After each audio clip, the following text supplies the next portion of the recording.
across the galaxy. This is where conspiracy on the wild side meets the perspective of a lifetime. This is the Free Zone with your host, Freeman. Hello and welcome to the Free Zone. Well, life never ceases to be amazing here on planet Earth and off planet Earth. So tonight we are going to look into electromagnetic vehicles coming from the sun. Tonight we are talking with James Horak, and he shares with us earthbound humans his knowledge of man's off-planet origins and gives us refined cosmology to educate and free humanity from this control and tyranny that we are suffering. James will explain the task-driven purpose of these electromagnetic vehicles are extracting surplus energy from our sun. I've got some images I want to show with all of you, and I've already shared them with James. So as he's ready to reveal to us the ET civilizations and how this is set to help us to prevent total annihilation from this species known as humans on planet Earth, please welcome James Horak to the Free Zone. Hello, James. Hello, how are you? I am just amazed by life on planet Earth, James. I really am. It is amazing. And the magnitude and scale of the reality of the universe is missed so much. And we try to apply the same yardstick to the universe, the rest of the universe, that we apply to Earth. And it just doesn't work. Just like we try to apply it to intelligent life off Earth. And that doesn't work. And fiction comes closer than the scientists, whether astrophysicists or theoretic physicists or astronomers. It comes much closer to the reality than these scientists, because these scientists are strapped. You know, if they're working for anybody, they're working for something connected to the military-industrial complex or the government. So they're under all kinds of restraints. Some of them have even signed security oaths. So, you know, as far as getting or divulging anything to the public, we're out of luck. Yes, without a doubt. But what a strange time we're in right now, James. And I want to get to how it is you know what you know. But just to kind of outline the current times, not too long ago, there was a rocket launch out of Florida that released the cloud of care. It released an aluminum oxide cloud up into the upper atmosphere, and they said they were testing noctilucent clouds. And although you could watch the launch live on FreemanTV.com, when it hit the news was saying, we have no idea what this was. Looked like a portal opened up into space, and the sky just ate up this beam, and they had these little old ladies being interviewed by the newscasters, and it must be extraterrestrial. We know nothing about what just happened. But of course, again, you could have watched the launch from my website, and I had been talking about it for a month before it actually launched. Meanwhile, the government comes out and says, hey, UFOs are real, and you're just going to have to deal with that now. And it gets no reaction whatsoever. So we've got on one instance where they're launching a known scientific experiment and everybody thinks it's ET. And then the government comes out and says, hey, UFOs are real. And nobody seems to care at all. That's kind of the state of the world that we're in right now. But beyond that, let's start with you, James. I want to know how you know what you know, because there is so much insight from your knowledge that we need to kind of set a foundation so that our audience understands why you know what you do know. Well, I'll tell you the same thing that I told Dr. Bergman when he asked me, well, how do you know the unveils will show up in the sun? He had detected them in Saturn, but the rings of Saturn, but he hadn't detected them in the sun. And I told him he would find. And he kept asking me and asking me and asking me, because he was like you. He wanted to know how I knew these things. And finally, I gave him an answer that he wasn't prepared to hear. And so I didn't deal with him anymore. I dealt with an associate of his, Casey Dawkins. But he asked me, how do you know? How do you know? And I said, because I'm not from here. And of course, that leaves a book wide open with blank pages. Yes. Yeah, but that's true. I'm not from here. And I have a relationship with the EMVs. I'm just an official reconnaissance operative for them, a liaison between intelligent species, members of the extended community in this part of the galaxy. And we have to work together to get things done and to keep the status quo that millions of years have perfected.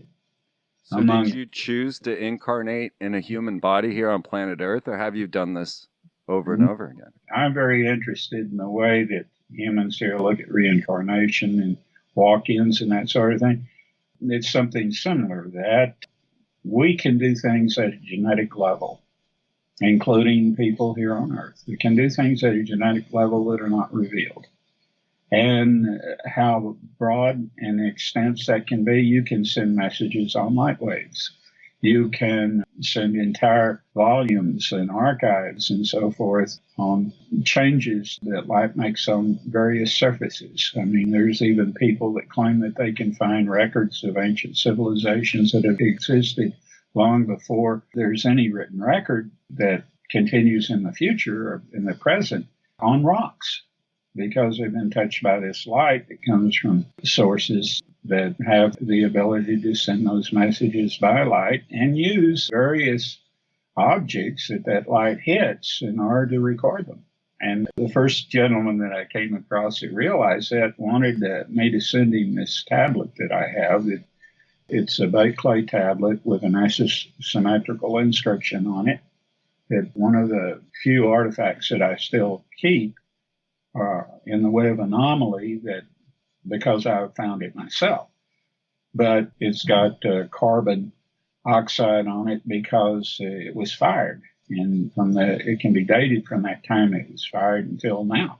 And it's over 35,000 years old. So a baked clay tablet is significant in that it is as much an advance over chiseling forms on rock and cave walls as paper and pencil is over baked clay tablets. Yeah, in the same way that we would inject a magnetic current into vinyl and produce music on a record, right? Precisely. There is so many things, applications. It does not come down to the media. It comes down to what it takes to read the media. Right. And once you discover that principle exists so broadly, then you start looking for different kinds of readers, and you'll be amazed at what you'll find. As I was outlining in the beginning of the show, we're living in very strange times, and the idea of extraterrestrials, well, it's been around a bit. I mean, even in the 1970s, Disney put out a documentary, and the opening line was, "UFOs are real." And, this was put out to the American public and the world at large. They had another one on Atlantis and the idea that Atlantis was real. We have people in the know, and you were saying that science fiction tends to tell us more than the science itself. And we find that these corporate conglomerates are feeding us the knowledge to start to fill in this storyline of cyclical catastrophes, extraterrestrial influence, along with past civilizations that have risen and fallen over the millennia.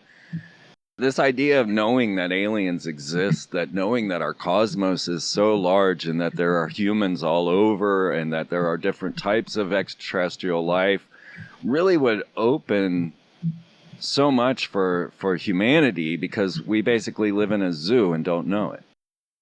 That's why I'm here. I'm not here to make a bargain with anybody or whatever, but to open people's eyes to the possibility of what they could have if they get off their behind and get rid of the monsters who are such control freaks. They want to maintain your mind, your body, and your soul in their little cauldron for their own digestion. I do call them baby eaters. Well, there is a term that has come out since Katy Perry went to France, talked to his chef, and told him about how more efficacious and wonderful human meat was than beef or pork or anything else. And that is pedophore. You not only kill the children, but you eat them. Right. Your blood need them. Yeah, and this dark web video that people ought to be forced to see, except children, of course, about what that cohort of Hillary Clinton and Hillary Clinton do. I won't mention the rest of it because these people need to see it for themselves. And I've found human incredulity and ambivalence to be so outrageous on this planet. I don't hardly want to talk about it anymore because, I tend to get a little belligerent when I do. Understandably. Yeah, but the monsters do it. When I was carrying mail for 6 years and I came across evidence of Satanism practiced here in my hometown, I'll call Fort Worth. I lived here most of my life. But it exists, and it exists because there are people that are so damn whacked out that they'll fall for myth, and they are not content with that. They have to get some unearned power from it. And so what they don't actually have, they delude themselves into thinking they'll get. And of course, this eating people and, torturing a child so that you can get the adrenals to produce what you think will give you more youth, all that plays into this. It's an evil, and it's something that people that were fans years ago of H.P. Lovecraft and thought, well, my God, I'm glad that doesn't exist, whatever. Well, it does exist. Without a doubt, folks. H.P. Lovecraft was something that shocked me because I had heard so often that he had revealed secrets in his stories of horror. And so I went digging to see what secrets could have been revealed by him. And strangely, James, I came across these Cthulhu mythos with these seeming amphibian or Dagons. The Dagon fish people, right? And I did not expect that. Now I'm going to share a little something with you. This isn't something I thought I would go to, but when I was 10 years old, I drew a picture.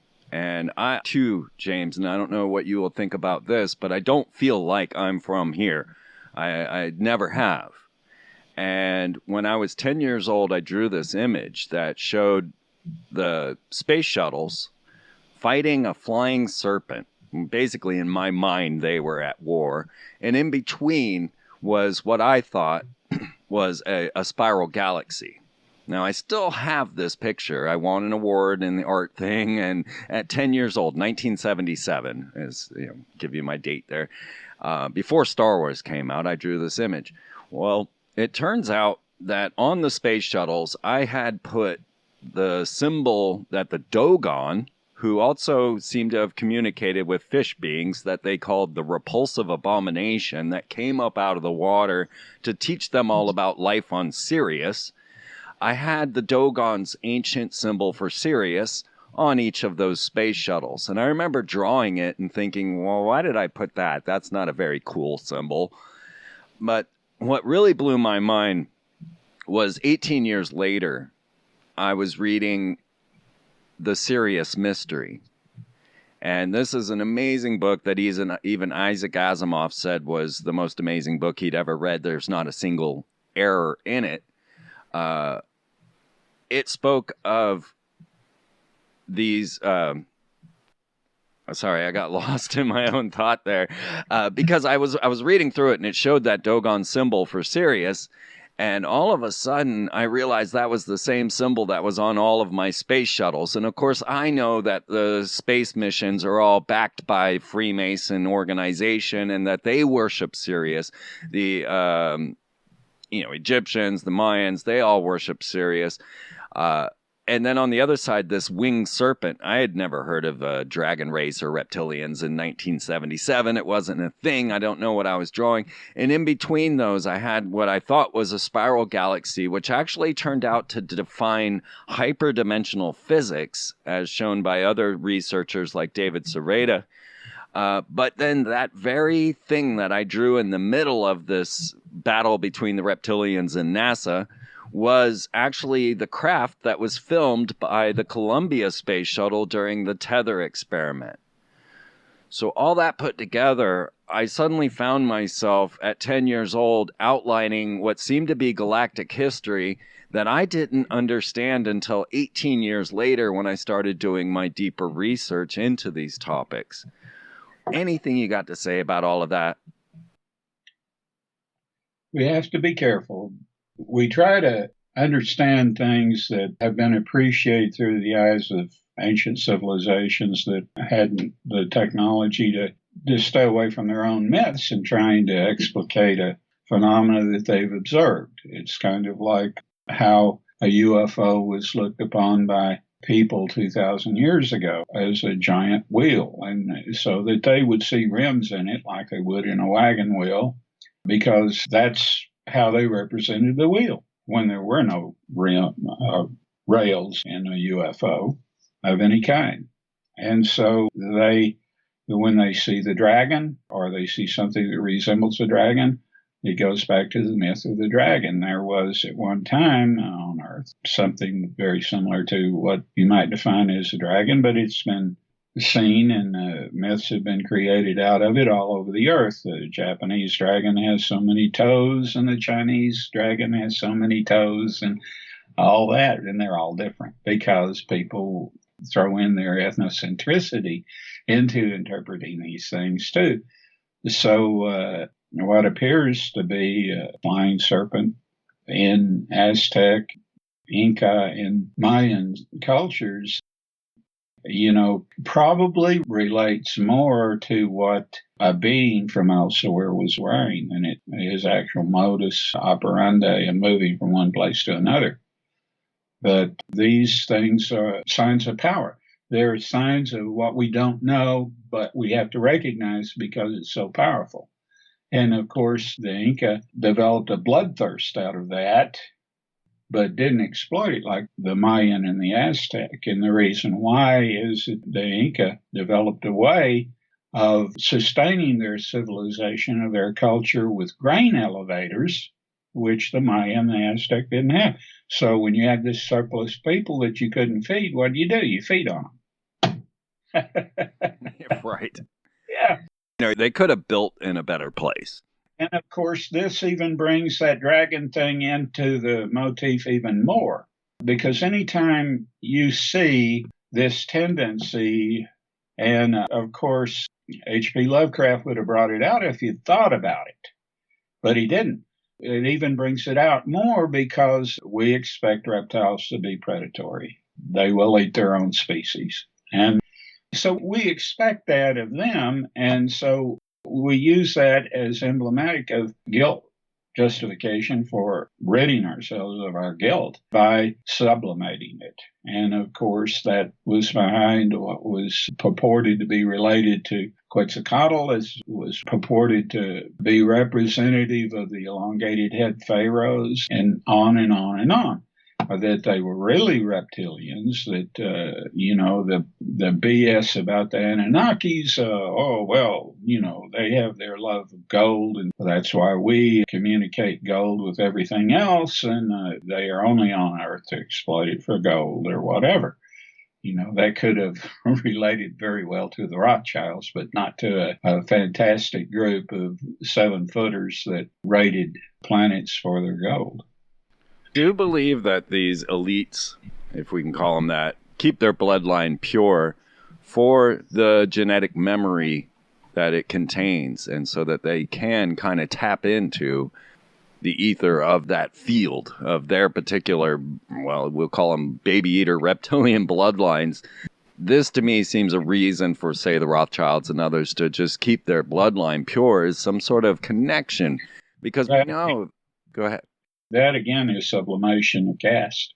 To say, well, we deserve our power, our prestige, and our privilege over others because of bloodline. Right. And that's why it persists. But in reality, so much has to do with whether a human being is inferior by standard or superior by standard. It has to do with those first 2 years of that baby's life. And people don't believe that. I proved it. So I'll say this, that humans don't understand the power of expectation. They relate it to faith. Expectation is so much more than faith. And if you have it, if you expect magnificent, heroic action on yourself, you will probably justify it by actually doing it, by actually accomplishing what many others, and maybe even yourself, thought one time was impossible. It can be done. That you move by the power of expectation, you can fulfill things you wouldn't dream of. And, we talk about the genius of the ancients, that were able to be genius in any field they wanted. What we have today is we have people that are educated in their field of expertise have genius, but they don't have it in anything else. I mean, there's so many examples I can give you. Einstein, Carl Sagan, all these other people in any area outside their expertise, they were incompetent. Why is that? Why can you take somebody like Michelangelo, Leonardo da Vinci, and see anything they touched? They were not only prophetic, but I mean, my God, they could master it. They could draw you a helicopter that would fly. They could examine Copernicus and improve on his observations. They were in nature with discovery. And we don't have that anymore. Why? Why don't you have that anymore? Because you don't have the power of expectation to be able to realize it. I'm definitely holding on to an expectation that humanity will recognize that they live in a zoo and begin to understand that there is more to life than the mechanized systems that we live in. I've lived a life of synchronicity. I know that there is a force in my life that influences the outcome, the manifestation of what I'm running into. And I know I play a good role in that and keeping myself friendly in order to manifest a friendly outcome. But That's why I'm looking for answers. That's why you have your show. Just like friends of mine and associates, that we're together, we're colleagues. You have that sense, that power of expectation. And until you find what you're looking for, you're going to persist. And then you'll discover there's always something more over the next hill, won't you? Absolutely. And it's always something I did not expect and didn't think of or didn't even know existed that was perfect for what I needed at the moment. In the best times possible. Yes, absolutely. Regardless of all the crap going on. Exactly. I mean, it's like I try to talk to people that are despairing. I say, look, you live in a time, what have we longed for most and been remiss in having and achieving? Justice. We got people that are bulletproof, that get away with anything. And it's outrageous, and you get to a point where it disturbs you. And I said, but we live in a point where that's on the verge of being resolved. And I said, this is the very best time of all, because it's good for your psyche to know that there is justice and it can be delivered. Right. Right. Yeah. And it doesn't require a lynch mob. No, it doesn't require. It requires people being treated equally under the law, which is, what this country says that it's based on, but it isn't. But the expectation of making that so can work. It can work. But we have so many people whose education has betrayed them that they oppose all of the good things that the acknowledged intellectual, the people that are truly educated, that have their own opinion and guard it wisely, not to be led around by the nose by what somebody has an agenda. I mean, these are people that will never conform to being agenda driven. And I see them all the time. A lot of them are in the alternative media. I'm disgusted with many aspects of the alternative media, but all the same, I see a lot of good people in it, people that I don't want to see end up being extincted, and people that deserve a hell of a lot more than they're getting. There are a lot of people that are trying to speak out like you, that are trying to find answers truthfully like you, and are looking to resolve the anomaly, because that's where the answers lie. For every anomaly that you resolve, it is a step in the direction of advancing mankind beyond this snake pit they're in now. Yes. We can see their agenda. Yeah. And we see that with AI, with quantum computers, particle colliders, that, well, one thing we know about these guys, we've learned now over these last couple of decades, really, is that the occult plays a huge role in all of this, that ritual magic with communication with interdimensional extraterrestrial beings has been the goal for quite some time. It's been happening for, most of mankind's existence in recorded history anyway. We practice these forms of communication with other beings using ritual magic, but now they've taken that, and these are the very same people that created the television and created the computer to mechanize spirituality. Well, that's a good way of putting it. When you look at certain things, like you look at the Hadron Collider in Switzerland, I mean, what do they have out front of the building? They have a statue of Shiva, the destroyer of worlds. I mean, what does that mean? Yeah. How does that come into play? And, it was rumored at once, and now it's proven fact, that if you are going to continue getting the billings where you're making $1 million or more off of one show, if you're a rock singer or whatever, you have to take this oath to Baphomet. Who in the hell is Baphomet? One of the fallen demons, one of the fallen angels.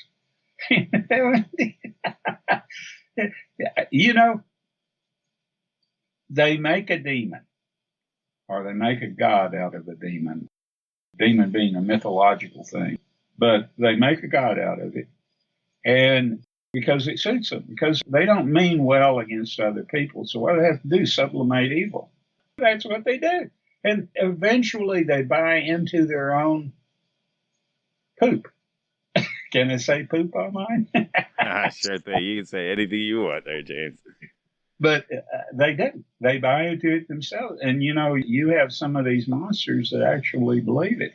They believe that they can do all kinds of things. They can achieve mortality by cloning and then transferring their consciousness into the clone and so forth. But there are certain things, aspects about that they don't have the technology to overcome. They create, by doing the wrong thing for the wrong reasons. It's just like the alchemist says, the outcome is determined by the virtue of the intent. Well, they go the other way, and it's counterproductive to any quality of result for them, even. So, I mean, everything that they do, create World War III, because we painted ourselves into the kitchen. The only way we can figure out is turn on all the gas burners on the stove and then light it. Yeah, and here's old Donald Trump saying, I just had this great idea. We could create a space force. I could spend billions, trillions on this. Let's build a space force. I mean, what extraterrestrial race would want us out there? Oh, yeah, that's the Bigelow syndrome. I mean, build a hotel out there just this side of Van Allen belt to protect the elite from what they want to do to Earth. But, you got to come back sometime. And how long is the half-life of most of the radioactive elements that have isotopes that are 25,000 years or longer? Half-life? Yeah, good luck with that, right? It boggles my mind about how they misuse every human quality, every aspect, by turning it on its head. I mean, the same way that the Antichrist crowd want to turn Christianity on its head, turn the cross upside down so it becomes a sword. Just one thing after another. But the fact of the matter is, there are people who are well-wishers and there are people who are evil. And you have to decide sooner or later what's incorporating the agenda, either well-wishers or evil. And of course, it's not hard to see how so many people can become misled and deluded by something that can be as raw and rough and horrible as what we see going on today among this, almost the whole of the DNC and the people that run Hollywood and the people that are in the media, that own the media, and that have been able to take over the media because antitrust laws weren't enforced. So they allowed the bulk of the media to be in fewer and fewer hands until people like Murdoch and Ted Turner and Let's not forget Walt Disney Company. Yeah. Well, Walt Disney wasn't a monster. That after he died, those people became. The company is. Yeah. Then it turned into something just simply bizarre. I've seen where they edit so heavily their so-called documentaries that it's not a documentary anymore. And a documentary is a presentation of what you can see and feel. And when they take and edit them, then it's not what you can see and feel, is it? I mean, they have changed words. They have removed words from the dictionary. Every year, the Webster's dictionary gets thinner. And yet, we're in a technological age where words should be being created and increasing a vocabulary, not decreasing it. But, it's like I use 1984 as a blueprint. We're going to create Newspeak, and Newspeak is so oversimplified and underscored that most people can't do adequate thought with what's available in the way of word blocks. Yes, without a doubt. And people don't even question, how did we end up with language, and why are there so many different languages, and how could it be that so many different utterances could mean the same thing? Or we don't think about that a lot. I do. I think about the English language. I think about Shakespeare and the Invisible College creating words to have this effect, a magical effect, really, over us. And they do. The one thing about the Elizabethan English is that it was so full of metaphor and imagery of tremendous value that it put pictures in your mind. And yet, at the same time, nobody spelled the same word the same way twice. I mean, it was just fantastic. And I would have loved to have spent a lot of time in the Elizabethan era, not just because of Shakespeare, but because there were so many other great trends and great understandings that came out of developing a language so fully. Have you been here before? Yeah. How many times? Or for how long? Here, 320,000 years. Wow. So life on planet Earth goes way back. Well, mankind on planet Earth goes way back. That's what I meant. Sorry. Thank you. The planet has been around a long time too, but it's been different things. But your ancestors came to this system about 325,000 years ago, right about then. And I had to get involved because somebody had to make a deal when you came here to make Mars habitable for you. First of all, it was inhabited by very elegant people. They had to decide whether they would help mankind here, and they did. And one of the biggies is that you came in on the moon. The moon was your vehicle, and you had everything you needed on it to survive, and when you got to your destination, to reconstruct a civilization. We're trying very hard right now, as we talked about with the Mars Insight program, but also the bombing of the moon with the Lacrosse mission, and also the tomography they were trying to do on Phobos. All attention is trying to see inside of these planets. They struck the moon with a satellite to make it ring like a gong so that they could use technology like HAARP to get tomography and see inside of the moon. They did the same thing with Phobos, and then now we are doing it with Mars. Obviously, these guys want to see what's inside of these things. Well, they want Phobos. NASA was planning a manned mission to Phobos. And the reason is that Phobos is hollow, and when it's hit with anything, it rings like a bell. They announced that, folks. I just want to make that clear, that when they did the Phobos mission, they announced that it was mostly hollow. Just so you know, it's out in the open. Also made of metal, and you'd be surprised what that metal is. Now, no one reported these moons of Mars until 1877.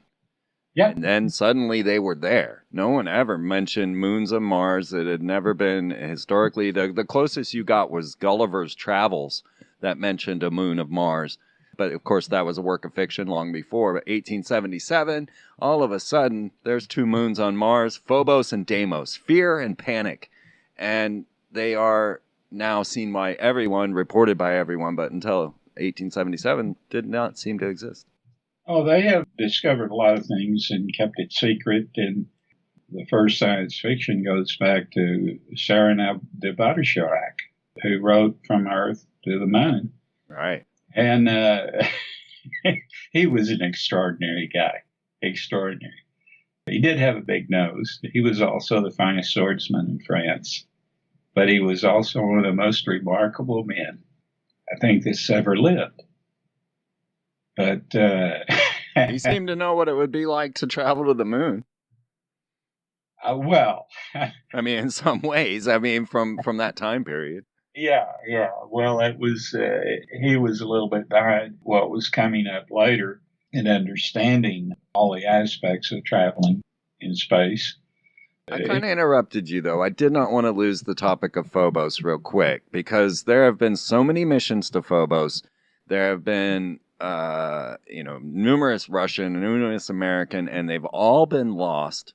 And the last Russian probe that was sent to Phobos photographed a 14-mile long saucer craft. Well, it was a lot more than that. All they saw was a shadow. Right. And the rest of it was too blinding for them to actually be able to use a lens of any camera, because the light would blow the filter. And it was an EMV. And it was protecting the museum of your whole history, because that's what's in Phobos. Wow. Phobos is hollow. It's made of iridium, which is a platinum group metal. And it was man-made by your ancestors exactly for what it is. It's a satellite, and it is one of the things I wanted to crack. But they'll never do it until, of course, that they are able to capture Black Knight. Right, that giant satellite that seems to be orbiting out there. There are two of them, and they're going opposite direction around Earth. Huh. Called Black Knights, and they've known they were up there for some time. They just don't know how to approach them. Right. Or if they want to approach them. Well, let's venture over to the topic of these electromagnetic vehicles before we finish up this first hour, just to wet the whistle for what everybody's going to get in the second hour. Because this is a huge deal. Now, I sent you 2 Soho photographs that I had taken off the web back in '99 when they appeared. It seems that they're kind of keeping more of a closer eye on the Soho images now, but back in the 90s when they put that up there were a number of us. And, those pictures that I showed you, and I'm going to put in this post, I had saved on a floppy drive, if that gives you any idea. And I used to have a whole collection of these massive anomalies going on. But what we see is what appears to be a beam of rings shooting out of the sun. And in another one, a coronal mass ejection, a solar flare erupting off, but being dispersed by something standing in its way. And of course, these solar flares, with Sun Cycle 23, we were in such a massive state where there were 300 sunspots on the sun, and every time a solar flare in X-class would head towards planet Earth, we'd get these massive superstorms. All of this going on. Meanwhile, there are beams and craft and all this stuff that you could watch from the Soho satellite going on, seeming to, maybe save life on planet Earth on a couple occasions. So what is going on, James? Well, the EMVs operate on stars, anywhere there are planets around them that have complex life. They can build into a lineage that can accommodate intelligent, sentient beings, because a star is the source of energy for any system. It is the solar source, or the sun, for that system, and there are even binary and tertiary systems that have 2 or 3 stars. And the energy of that star is life-giving, but at the same time, it can be totally destructive because it's fusion. And people don't understand the difference between a CME and a solar flare. A solar flare returns its plasma to the sun because of the gravitational pull of the sun to pull it back. A CME is of such magnitude and power that its plasma can go into space indefinitely and will decimate whatever it hits. If we didn't have these EMVs farming, farming, the energy of the sun, this planet would not last as a suitable habitat for animal and plant life 17 years. Every 17 years, you would get a CME that would decimate this planet and planets further out, much less poor little Mercury. But that doesn't happen. It doesn't happen because these EMVs are protecting these planets so that they can develop a seedbed for life. In fact, the EMVs do much more than that. They begin life on a planet after it's been constructed. And this is going on Jupiter right now, to a form of terraforming. And that will explain the Shoemaker-Levy phenomena, which is a great anomaly, which was never really fully considered because the media didn't want it fully considered. But Shoemaker-Levy was a fantastic phenomenon because it's a series of supposed comet fragments coming in like a train, headed for the same target, and lasted over a period of time. And all these fragments hitting the same place. Now, what could do that if it wasn't under intelligent guidance? Nothing. Yes, we got to witness that, folks. I mean, that was a huge deal. And it was even talked about at that time, Project Lucifer, I believe, that the intention was to ignite the planet into another sun. It was terraforming. The thing is that Jupiter requires a lot of that because of its atmosphere and its immense size and the amount of gravity that it has. And so it takes a lot. And it'll take some more time before it's actually inhabitable. But the people that are on the moons of Jupiter would like to have something different, a different kind of environment. And that's what they're looking to Jupiter for. All those moons around Jupiter are frozen over. So are you saying there are other people living in our solar system? Even on Mercury. Which has tremendous heat and whatever, but you'd be surprised of the adaptability of beings that can learn to adapt to their environment and actually create a technology that enhances that rather than destroys it, like the technology you have here. Yeah, we're going crazy with technology here now. I mean, they just created an embryo without the use of egg and sperm. Oh, yeah.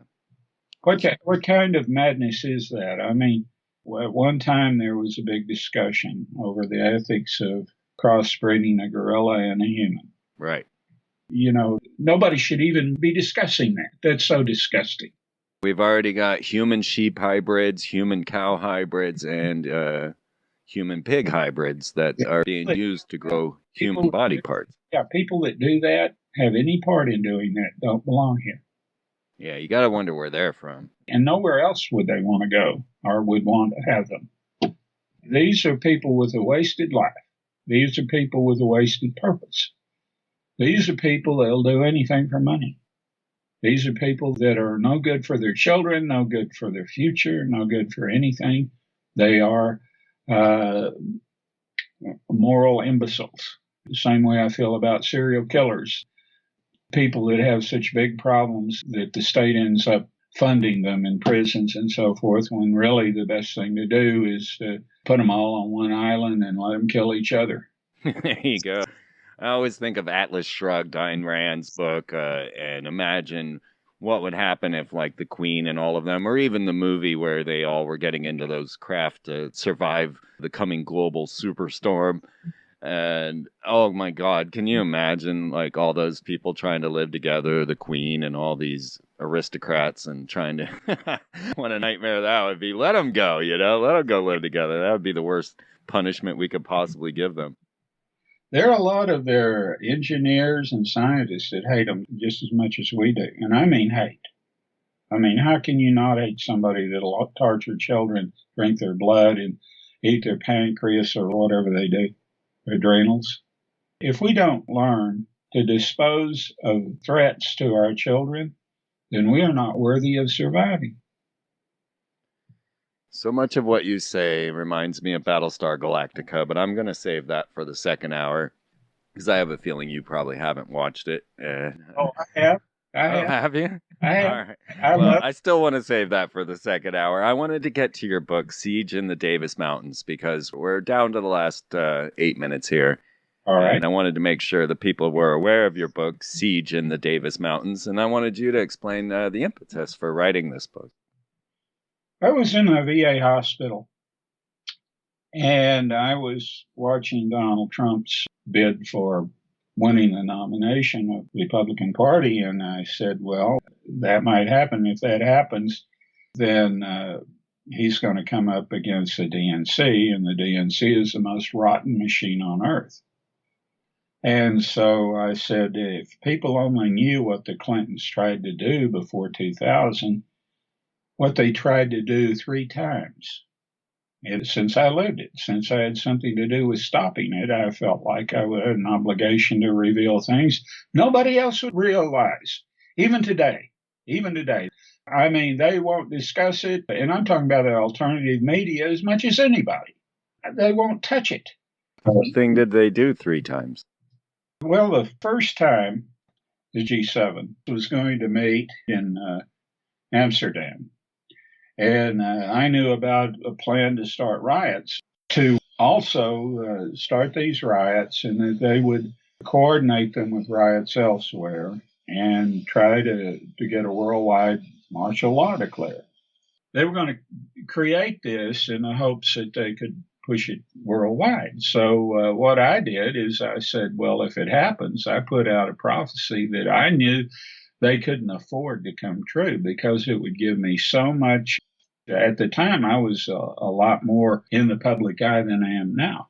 If it came true, then it would give me too much impetus. You remember Elizabeth Clare Prophet and her group and all these others?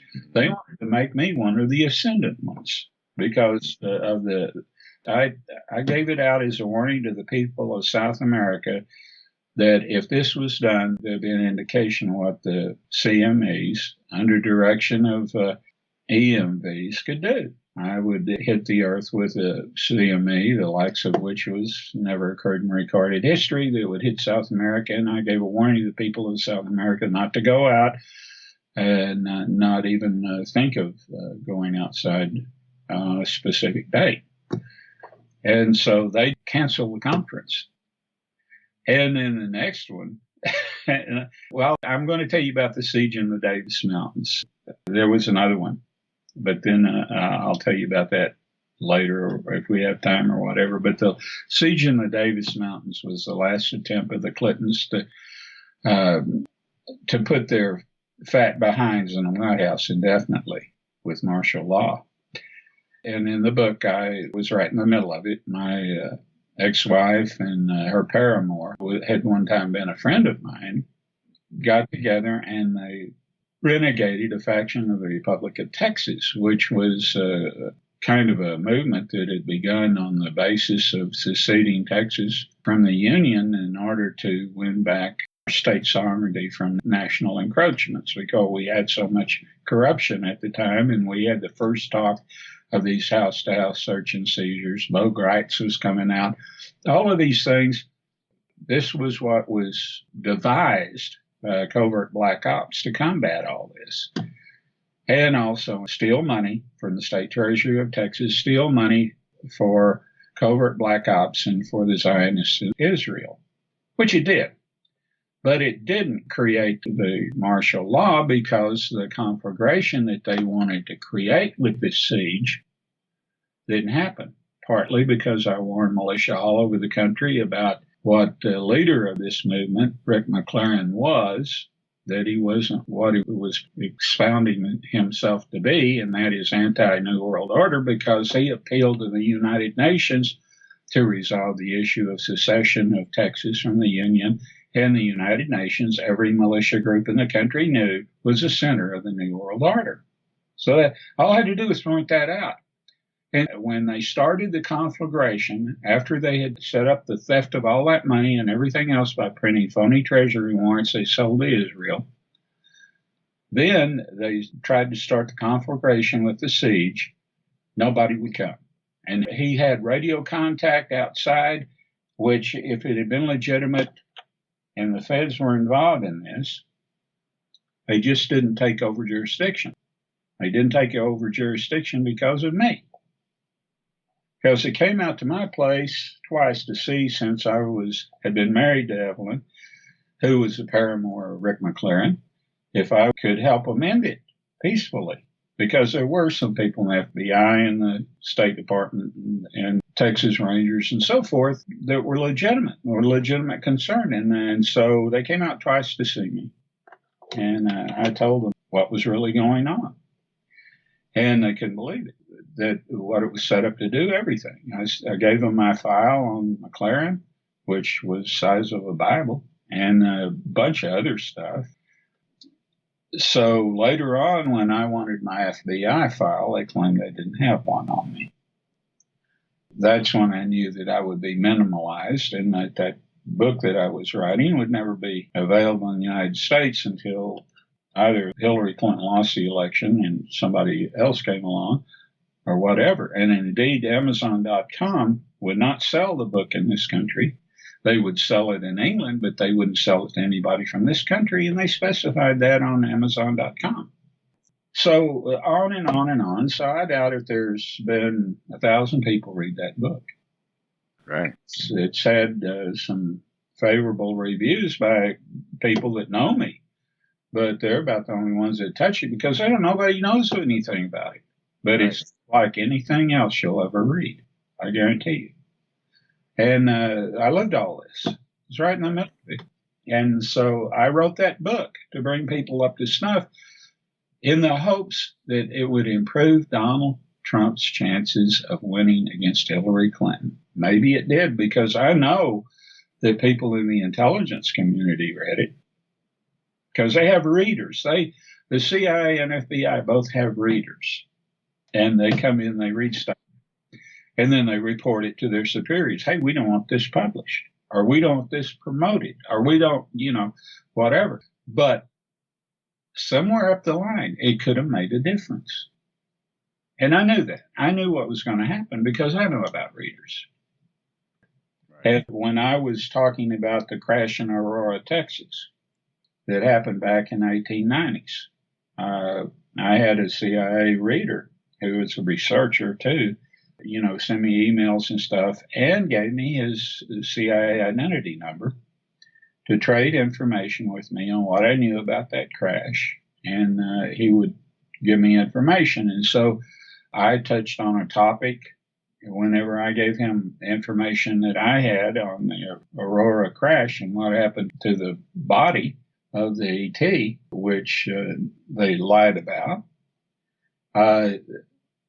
Then I asked him about when did they increase the dimensions underneath an Air Force base here and tunnel out under these two lakes and connect with the Carlsbad Cavern, which has enhanced tunnels all the way to California. Because I wanted to know how much and what they used, and I wanted to, I had my own idea about a number of things. And so he told me in 1978 there was $68 billion that was secretly allotted to the military to increase the Iron Mountain project below that base and tunnel out and connect up with all this network that is underneath Carlsbad Cavern, or just out west of Carlsbad Cavern, I should say. So we did that, and of course I had visits. After that, a number of them. But the thing that I mainly hoped that I had something to do with Donald Trump being elected. I hope I did. Yeah, amazing. I wrote that while I was in that VA hospital with people looking over my shoulders because they were afraid I was writing about the VA. Right.